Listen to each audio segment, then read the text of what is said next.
The Bible's statements regarding the body and the soul lead to a view of psychology known as dualism. Dualism is the belief that human nature consists of two fundamental kinds of reality: the body, which is physical or material, and the mind, which is spiritual or immaterial. Humanistic worldviews, however, believe in monism, the belief that the mind and the brain are one and the same. Only the Christian worldview, with its affirmation of psychological dualism, can effectively account for the nature of human behavior.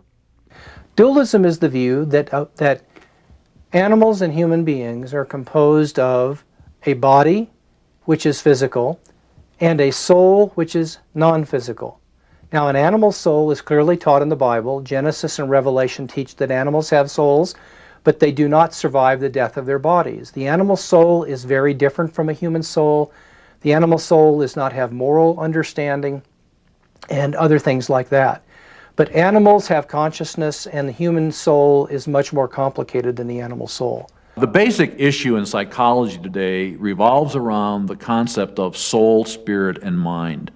The atheistic, reductionistic position, by reduction here I mean you reduce the mind to the brain, you reduce the brain to matter, you reduce the matter to chemical elements and so forth, and you determine, the conclusion is man is simply matter in motion. From the Christian perspective, we argue that man is more than matter. Man is also mind. He's soul. It is the soul that contains an animal or a human's consciousness, its thoughts, feelings, experiences, pains, and so on. And the soul is what makes the body alive. Biblical Christian psychology addresses the sinful nature of human beings. Understanding this reality is critical for understanding people's nature and mental processes. People's sinful natures and desires to rebel against God are the source of most psychological problems. If you don't understand that human beings are sinful, you don't understand human beings, and you won't know how to treat them. Any therapeutic method that is built on the inherent goodness of human beings is going to go awry, because you're going to ignore the fact that there's hate in the hearts of human beings. Unlike humanistic worldviews, which claim that guilt is the byproduct of evil social institutions, the biblical Christian worldview acknowledges the fallen nature of humans and the guilt that results from sinning against God. If you believe that human beings are basically good and you overlook our fallen nature, then you focus simply on guilt feelings. And so humanistic psychologists, for example, don't try to address real guilt, but rather address guilt feelings. And those guilt feelings come from archaic social institutions like the family or the church, maybe outdated value systems as well. And so they address the feelings of guilt rather than real guilt itself.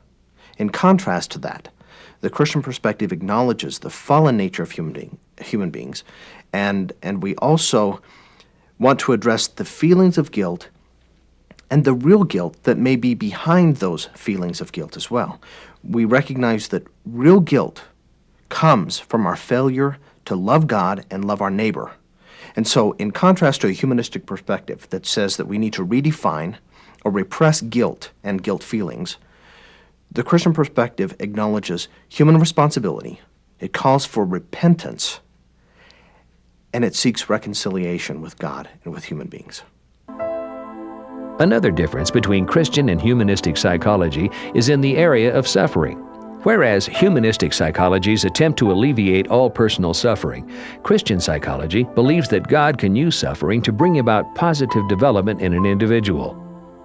As William Kilpatrick wrote, "The real test of a theory or way of life is not whether it can relieve pain, but what it says about the pain it cannot relieve." And this is where I believe secular psychology lets us down and Christian psychology supports us.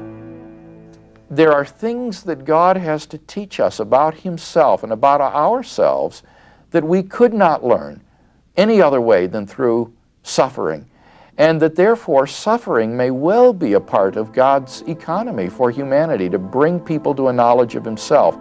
Christian psychology believes that God can use suffering to bring about positive development in an individual. Finding meaning in suffering is a feature that is unique to Christian psychology.